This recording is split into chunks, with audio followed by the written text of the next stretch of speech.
Write an equation for a transformed function. If g is obtained from f through a sequence of transformations, find an equation for g. Well, for our first function, we're starting with f of x equals x squared, and we have our resulting g of x function. So what we want to see, what the h here, if it's shifted left or right.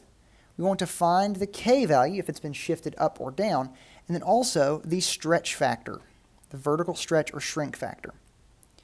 The first that we can do, let's go ahead and write this, g of x equals, this appears to have been shifted left, so we need to have a quantity squared, and this will be x, and since it's shifted to the left, this is going to be a plus, and it's shifted, let's see, two units to the left, so x plus 2 squared.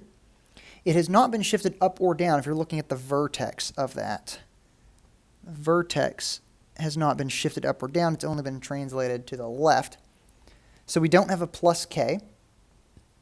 And if you look at the growth of this function, up 1 over 1, and here we have up 1, down 1, all that indicates is that we have a reflection.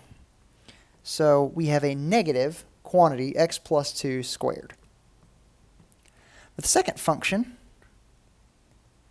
g of x equals, now this parent function, this toolkit function, is the square root. Well, let's see, has it been shifted left or right any? Well, it appears to have been shifted to the right, if we're looking at that vertex again, right by 2. So this would be x minus 2, all underneath our square root.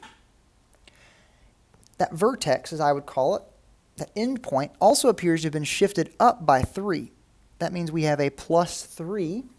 That's our k value, our vertical shifting. It does appear to have been reflected. And I want to look at the growth here. Here, this first one, f of x, up 1 and over 1.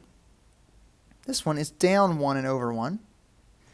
So all we have is a reflection. We don't have a factor of 1/2 or anything like that. So that is the equation for our transformed function.